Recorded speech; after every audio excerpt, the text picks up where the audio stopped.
성도 여러분 안녕하십니까? 행복한 안식일입니다. 이 안식일 독생자 예수 그리스도를 보내주신 하나님의 사랑과 또한 십자가의 사랑을 보여주신 예수님의 그 사랑이 흠뻑 젖는 시간 되기를 간절히 바라겠습니다. 오늘은 크리스마스입니다. 비록 12월 25일에 예수님께서 정말 태어나신 것 아니지만 그리고 많은 문화들이 이기회 문화와 혼합되어서 우리가 믿지 않는 것들이 있지만 그래도 크리스마스에는 많은 사람들이 예수님의 탄생을 노래합니다. 자신이 어떠한 종교를 가졌건 간에 길거리에 찬미가를 틀어놓아도 아무도 뭐라 하지 않는 날이 크리스마스입니다.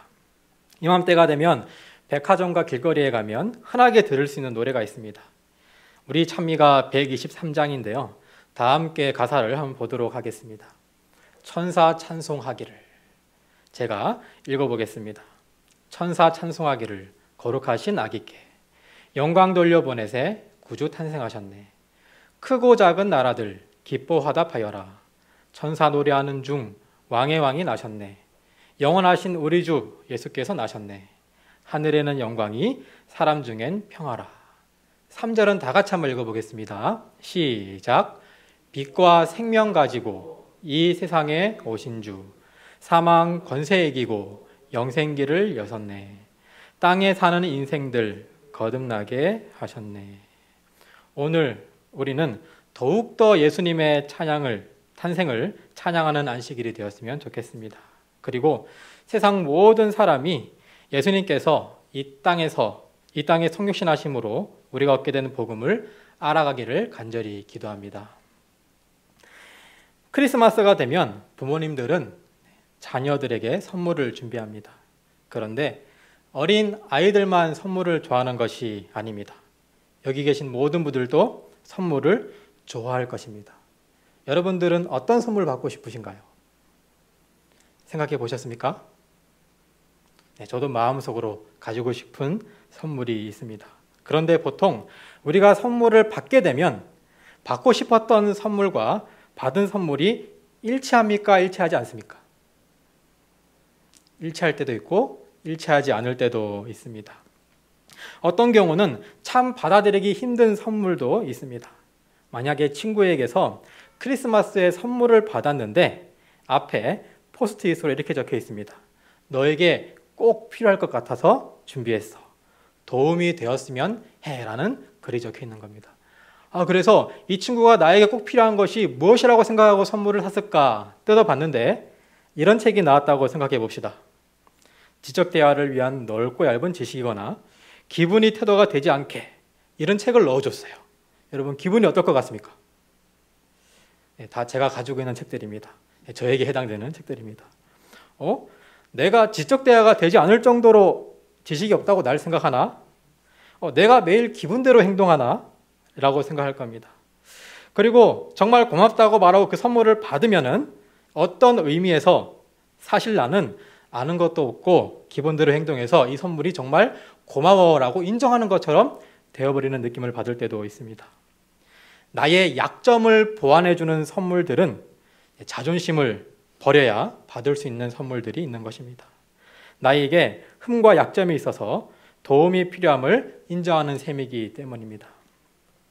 아이들만 선물을 받는 것 같은 이 크리스마스에 예수님께서는 아이들뿐만 아니라 우리 모두를 위해 선물을 준비하셨습니다. 정말 우리에게 딱 필요한 선물입니다. 나의 부족한 부분을 다 채우고도 흘러 넘칠 만한 아주 완벽한 선물입니다. 그래서 예수님께서 주시는 선물이야말로 우리의 자존심을 완전히 버려야만 얻을 수 있는 선물입니다. 크리스마스는 무엇을 의미합니까? 예수님의 탄생을 의미합니다. 예수님의 탄생은 우리가 철저하게 잃어버린 바 된 존재라서 내 힘과 노력으로는 나를 구원할 수 없다는 것을 인정하는 것을 의미합니다. 따라서 하나님 아들의 죽음이 아니고는 그 무엇으로도 구원받을 수 없음을 뜻합니다. 우리 스스로 노력해서는 행복한 삶, 도덕적인 삶을 살 수 없기 때문에 예수님께서 오셨다는 것을 인정해야 합니다. 팀 켈러라는 저자는 예수라는 책에서 이런 말을 하고 있습니다. 크리스마스의 진정한 선물을 받으려면 내가 죄인임을 인정해야 한다. 은혜로 구원받아야 한다. 자기 삶을 통제하는 고난을 내려놓아야 한다. 내키지 않더라도 아주 낮은 데로 내려가는 것이다. 그리스도 예수는 밑바닥까지 내려와 우리를 사랑하셨다. 당신도 영적으로 거듭나고 그분의 위대한 사랑을 경험하고자 한다면 결국 그분과 같은 길로 내려가야 한다. 그분은 내려가심으로 위대해지셨고 성경에 나와 있듯이 당신도 회개를 통해서만 그분의 빛 속으로 들어갈 수 있다. 오늘은 마태복음 1장에 나오는 예수님의 족보를 통해서 예수님의 낮아지심을 함께 보도록 하겠습니다. 그리고 그분의 성육심을 한 번 더 생각하며 그분의 낮아지심을 배움으로 예수님께서 주시는 거듭남의 선물을 모두 받는 시간 되기를 간절히 바라겠습니다. 여러분, 자기소개서 써보셨나요? 여기서 자기소개서 안 써보신 분 아무도 없을 겁니다. 우리는 살아가면서 수많은 자기소개서를 쓰면서 살아가게 됩니다.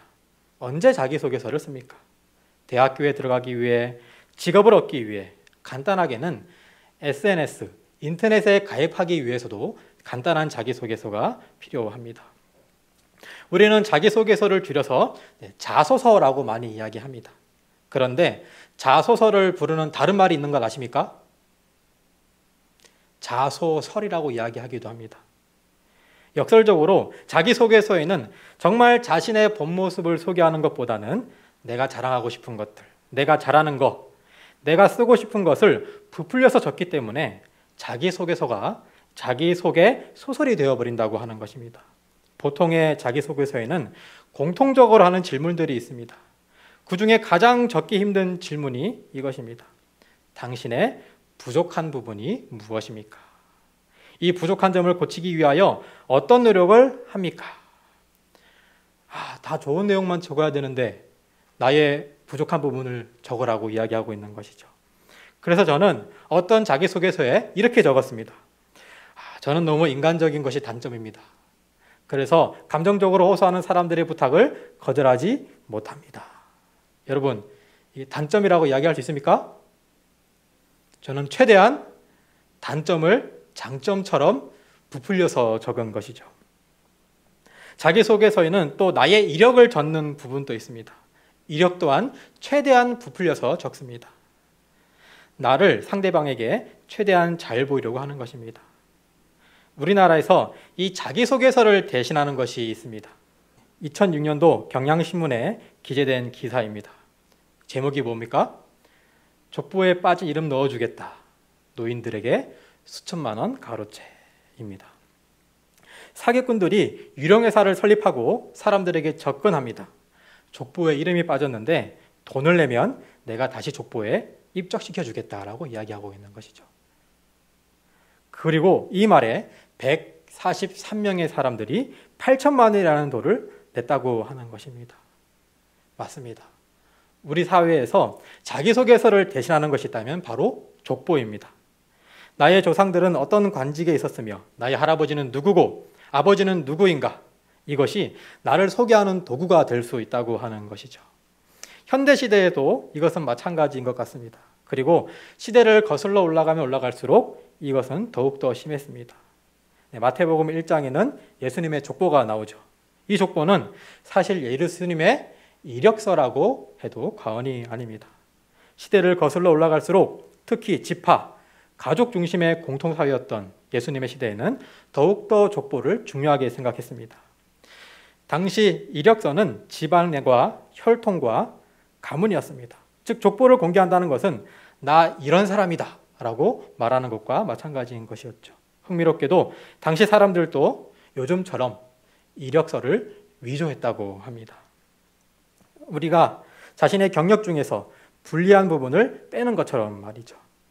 헤롯 대왕은 자신의 공식 족보에서 많은 사람의 이름을 뺐습니다. 왜냐하면 자신이 그들과 관계되어 있다는 것을 숨기고 싶어 했기 때문입니다. 그런데 마태복음의 예수님의 족보는 이러한 보편적인 우리의 생각들을 거스르는 방식을 보여주고 있습니다. 우리 마태복음 1장을 보도록 하겠습니다. 제가 1장 1절, 3절, 5절에서 6절, 16절을 읽어보도록 하겠습니다. 아브라함과 다윗의 자손 예수 그리스도의 세계라. 유다는 다말에게서 베레스와 세라를 낳고 베레스는 헤스론을 낳고 헤스론은 람을 낳고 살몬은 라합에게서 보아스를 낳고 보아스는 루sek에서 오벳을 낳고 오벳은 이새를 낳고 이새는 다윗 왕을 낳으니라. 다윗은 우리아의 아내에게서 솔로몬을 낳고 야곱은 마리아의 남편 요셉을 낳았으니 마리아에게서 그리스도라 칭하는 예수가 나시니라. 우선 족보에 여자가 5이나 등재되어 있습니다. 고대의 가부장 사회의 시대에서 여자를 족보에 언급하는 예는 사실상 전무합니다. 5명씩은 더더욱 전무합니다. 그러나 예수님의 족보에는 5명의 여인이 등재되어 있습니다. 더욱더 충격적인 것은 이 족보에 실린 여자들은 대부분 이방인이었다는 것입니다.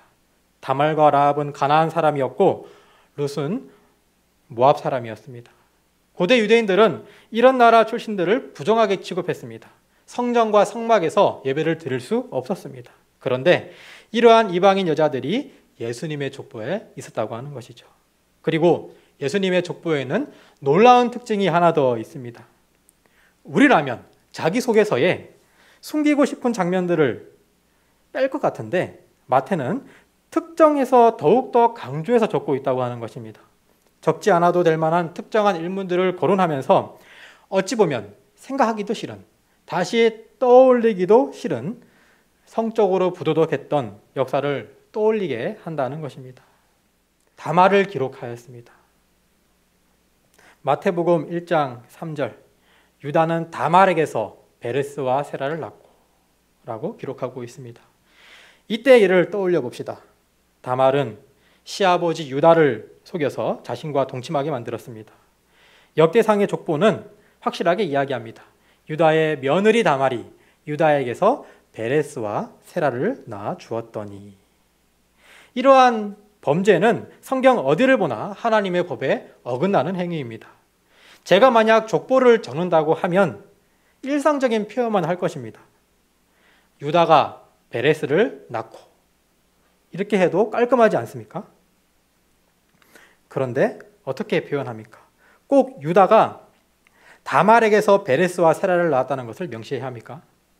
예수님께서 세라의 후손이 아니라 베레스의 후손임에도 불구하고 굳이 베레스와 세라를 함께 적었고 다말까지 포함시켰다는 것입니다. 분명 의도적입니다. 읽는 독자로 하여금 유다와 다말의 일을 기억하게 하려고 하는 것입니다. 그렇지 않고서야 굳이 저렇게 자세하게 불쾌한 사건의 주동자들과 그로 인해 태어난 자녀들의 이름을 다 적지 않았을 것입니다. 분명 이유가 있을 것입니다. 그리고 라합을 기록하였습니다. 살몬은 라합에게서 보아스를 낳고 라합은 가나안 사람으로도 모자라 기생이었습니다. 세 번째로는 우리아를 기록하였다는 것입니다. 마태복음 1장 6절에는 드디어 자랑할 만한, 이력서에 넣을 만한, 꼭 넣어야 되는 내용이 나옵니다. 이새는 다윗 왕을 낳으니라 라는 기록이 있죠. 드디어 족보에 자랑할 만한 내용이 나온 것입니다. 예수님의 조상이 누구라는 것입니까? 다윗 왕이라고 하는 것입니다. 마태는 다윗에게만 왕이라는 호칭을 사용했습니다. 유대인들에게 다윗은 그만큼 상징적인 인물인 것이죠. 딱 여기까지만 정보를 주고 이새는 다윗 왕을 낳고 다윗은 솔로몬을 낳고 이렇게 그냥 흘러가면 좋았을 텐데 마태는 굳이 이름 하나를 더 넣고 있습니다. 마태복음 1장 6절을 다 함께 읽어보도록 하겠습니다. 마태복음 1장 6절입니다. 시작. 이새는 다윗 왕을 낳으니라. 다윗은 우리아의 아내에게서 솔로몬을 낳고. 다윗이 누구의 아내에게서 솔로몬을 낳습니까? 우리아의 아내. 이 부분을 다르게 표현할 수도 있습니다. 첫 번째, 다윗은 솔로몬을 낳고 라고 이야기해도 문제가 안 됩니다. 정보를 좀 더 적고 싶다면 다윗은 밧세바에게서 솔로몬을 낳고라고 적어도 문제가 안 됩니다. 이건 족보지 않습니까? 족보는 그렇게 적어도 됩니다. 그런데 뭐라고 적습니까? 다윗은 우리야의 아내에게서 솔로몬을 낳고라고 적고 있습니다. 마태가 밧세바의 이름을 적지 않고 빼지도 않고 우리야의 아내라고 표현한 것은 다분히 의도적입니다. 읽는 독자로 하여금 다윗의 도덕적 범죄를 뭐 하라고 하는 겁니까? 기억하라고 하는 것입니다. 예수님의 족보에는 치명적인 흠을 가진 사람들로 이렇게 들어가 있었습니다. 성경으로, 성적으로, 도덕적으로, 인종적으로, 문화적으로 흠이 있는 사람들의 이름이었습니다. 모세의 율법에 따르면, 하나님께서 주신 모세의 율법에 따르면 모두 하나님에게 절대 나아갈 수 없는 사람들입니다. 그러나 유다, 다윗, 라합은 예수님의 조상의 이름에 들어가 있습니다. 마태는 예수님의 족보 속에서 예수님의 조상들이 지은 죄를 부각하고자 했습니다. 기억나게 하고자 했습니다. 그리고 이러한 족보를 통해 예수 그리스도 이스라엘의 메시아가 태어났다고 강조를 하고 있습니다. 이러한 마태복음의 족보는 우리에게 세 가지 교훈을 주고 있습니다. 첫 번째, 하나님의 철저한 성육신을 보여줍니다. 모세의 율법을 만드신 분께서 모세의 율법을 어긴 자들의 계보에서 태어나게 됩니다. 이스라엘을 선택하신 하나님께서 성육신하시어 이방인이 섞인 계보에 태어나셨습니다. 예수님께서는 철저하게 가장 낮은 인간으로 이 땅에 오셨다는 것을 강조하고 있습니다. 예수님의 족보 속에 숨겨진 이러한 비밀들이 우리에게 더욱더 큰 감동과 예수님의 낮아지심을 배우게 합니다. 둘째로는 모든 사람에게 만인의 선물이신 예수 그리스도를 보여주고 있습니다. 기생 라합으로부터 다윗 왕까지 그 누구도 자신의 능력만으로는 살아갈 수 없다는 것입니다. 모두 예수님의 은혜가 필요하며 용서가 필요한 죄인들이었습니다. 예수 그리스도께서는 세상 그 누구라도 사랑하십니다. 기생으로부터 왕까지, 가나안인으로부터 유대인까지 그들이 자신의 자존심을 내려놓고 하나님께 나아갔을 때에 그들은 은혜의 선물을 받았음을 우리는 알고 있습니다. 우리 모두에게 예수 그리스도라는 선물이 주어졌습니다. 우리의 자존심을 내려놓고 그 선물을 받으시는 우리 모두가 되었으면 좋겠습니다. 세 번째로 이 마태복음 1장의 족보는 약속을 지키시는 하나님을 보여줍니다. 하나님께서 약속을 지키시기 위하여 지금 또 노력하십니다. 마태복음의 족보는 약속을 이루시는 하나님을 조명하고 있습니다. 창세기의 3장 16절의 말씀이 하늘의 별을 보며 아브라함에게 말씀하셨던 약속들이 이사야를 통하여 예언하셨던 약속들이 이루어지고 있는 모습을 우리가 봅니다. 몇 천년의 시간 동안, 수십 세기의 시간 동안 차츰차츰 하나님의 약속이 진행됩니다. 그리고 하나님의 그 약속은 오차 없이 다 이루어졌습니다. 예수님께서 이 땅에 오셨고 우리를 위해 돌아가심으로 우리는 영생을 얻을 기회를 얻게 되었습니다. 구약의 그 하나님의 약속들이 다 이루어지고 있는 모습들을 우리가 보고 있는 것이죠. 우리는 예수님의 재림을 기다리고 있는 재림 교인입니다. 이처럼 예수님의 재림 또한 이루어질 것을 우리는 굳건하게 믿고 살아가시기를 간절히 바라겠습니다.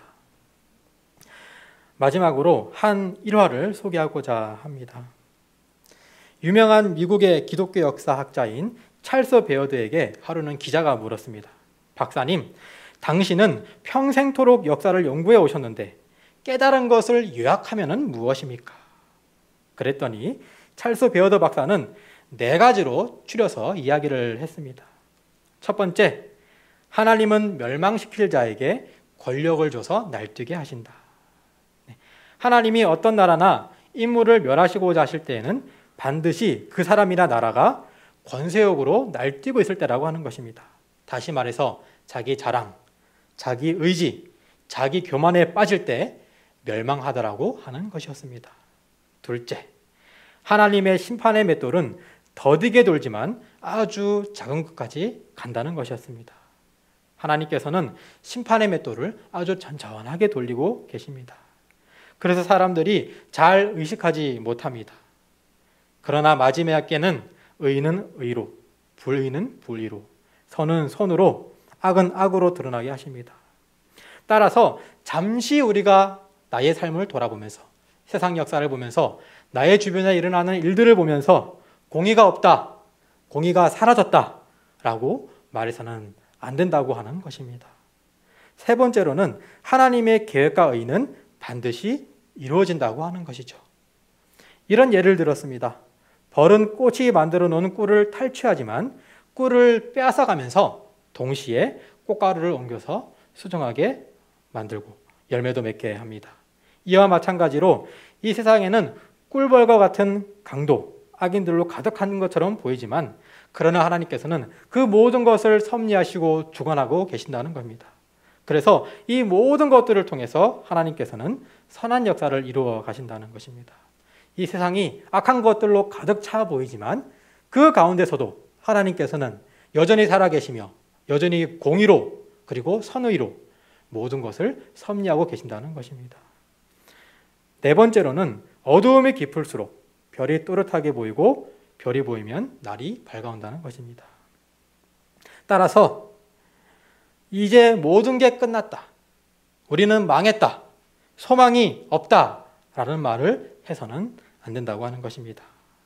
암흑과 혼란이 깊어갈수록 소망의 별이 나타날 때가 된 것을 역사가 증명하기 때문입니다. 이렇게 이 박사는 역사를 연구하면서 느낀 점을 네 가지로 요약했습니다. 사랑하는 성도 여러분, 세상은 점점 더 혼란스러워 갑니다. 공의가 사라진 것 같은 세상을 우리가 살아가고 있습니다. 그러나 우리는 이러한 혼란스러운 세상 속에서 희미하게 예수님의 재림의 징조들을 우리는 보고 있습니다. 성육신 하시어 우리에게 영생의 기회를 주신 예수님께서 다시 오실 것입니다. 초림하시어 구약의 약속을 이루신 하나님께서 재림의 약속 또한 분명하게 이루어질 것입니다. 예수님께서는 모든 이에게 선물을 주십니다. 이 선물은 예수님의 겸손함을 배우며 세상적 자존심을 죽일 때에 내가 받을 수 있는 것입니다. 오늘 우리에게 예수님께서는 선물을 준비하셨습니다. 누구에게는 찔림이 올 것입니다. 누구에게는 아픔이 될 것입니다. 그러나 잘 생각해 봅시다. 그 선물이 나에게 찔림이 온다면 그 선물은 나에게 정말 좋은 선물이라고 하는 것입니다. 모두 예수님의 겸손함을 배움으로 성육신하신 예수님의 참사랑을 깨닫는 우리 모두가 되기를 간절히 바라면서 말씀을 마치도록 하겠습니다.